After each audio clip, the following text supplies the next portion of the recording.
طيب انا سبت ترويقه العيد وقلت فيه كده كلمتين لازم اقوله لكم عشان خاطر احنا داخلين على الوقفه وعلى العيد. بس قبل ما نبدا الفيديو عادي جدا هتسمعوا صوت تكسير وصوت بيبي صغير، ده ابني.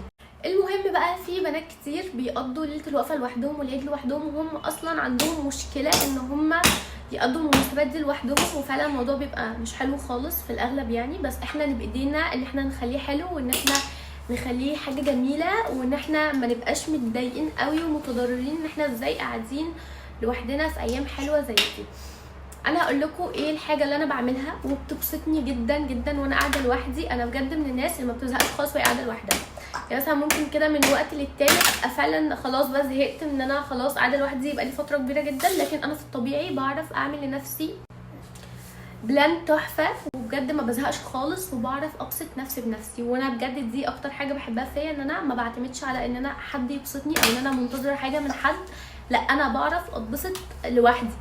اول حاجه انت خدي القرار من جواكي ان انا عايزه اتبسط النهارده، انا هتبسط النهارده يا جماعه. السعاده قرار. انا لو اديت اوردر لنفسي ولعقلي الباطن ان انا النهارده هبقى مبسوطه وان انا هتبسط النهارده، انا فعلا هتبسط النهارده.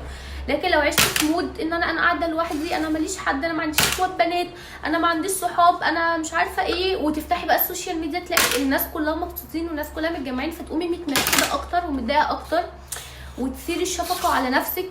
دي حاجه بجد هتدخلك في مود وحش جدا، وفي الاخر محدش حاسس بيكي. فانت بقى اللي بايدك، يا اما تخلي اليوم حلو جدا واليوم جميل وتبسطي نفسك بنفسك، يا اما السيناريو التاني اللي احنا لسه قايلينه. اول حاجه بقى بعد طبعا انت هتاخدي قرار ان انا النهارده هبقى مبسوطه ومفيش اوبشن تاني غير كده، شغلي تكبيرات العيد. بجد يا جماعه والله انا اسفه جدا من الصوت بس لو ما عملش كده احنا مش هنعرف نقول كلمتين مع بعض.